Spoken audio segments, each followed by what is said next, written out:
The Haunting of Hollow Creek. Chapter 1. The Night It All Began. It was a warm spring evening on May 14th, just as the sun dipped below the horizon, casting an eerie amber glow over the city of New York. Ethan Carter, a 28-year-old corporate manager, stood at the rooftop bar of a high-rise building, raising a toast with his colleagues.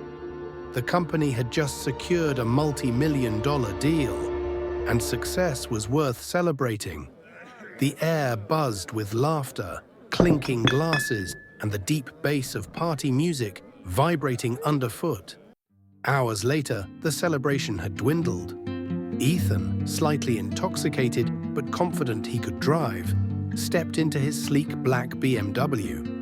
The moment he started the ignition, the car purred to life. The city lights blurred past him as he sped onto the highway, heading home. Then, bang! A sharp turn, tires screeched against the asphalt. Ethan's heart pounded as he yelped still, but it was too late. The car crashed into a road divider, spinning out of control. When it finally skidded to a stop, he found himself on an unfamiliar stretch of road. Far from the bustling city, deep in the outskirts of Hollow Creek, a forgotten town on the map. Ethan groaned, rubbing his temples. His head throbbed, and his vision swam as he fumbled for his phone. No signal. His car. The engine sputtered, but refused to start.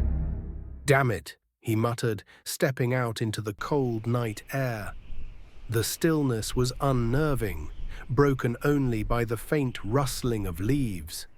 Something about this place felt wrong, like it was watching him.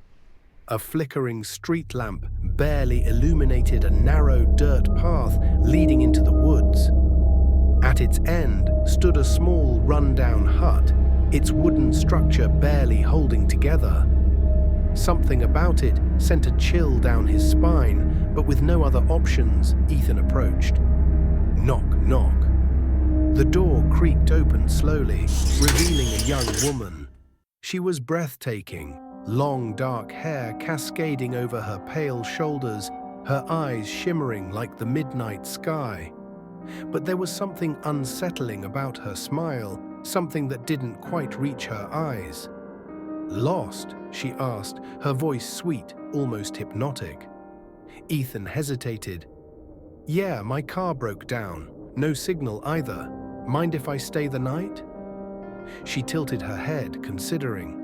Then, with an inviting smirk, she stepped aside. "Come in." The inside was cozy, almost too perfect for a seemingly abandoned home. A dim lantern flickered against the wooden walls, casting dancing shadows. Ethan felt an odd sense of déjà vu. "What's your name?" he asked as she poured 2 glasses of wine. She handed him one. "Lena." Something about her felt unreal. Her beauty was almost otherworldly, but there was a coldness in her gaze that made Ethan's skin crawl. He shook his head, blaming the alcohol and exhaustion. As the night wore on, conversation flowed.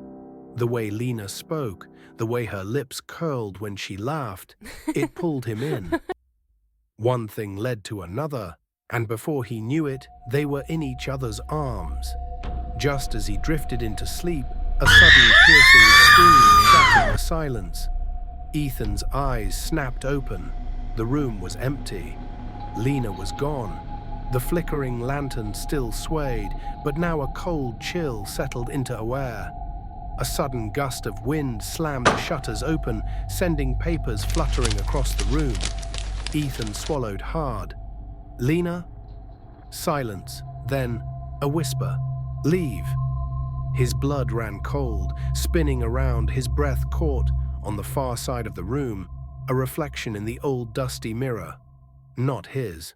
A woman in a blood-stained dress. The door behind him creaked slowly open. An icy breath touched his neck. He turned and saw nothing. Ethan's pulse hammered against his ribs. He grabbed his jacket, stumbling toward the door. His instincts screamed at him to run, to get the hell out. But his gut told him one thing. Lena wasn't just missing. She was never really there.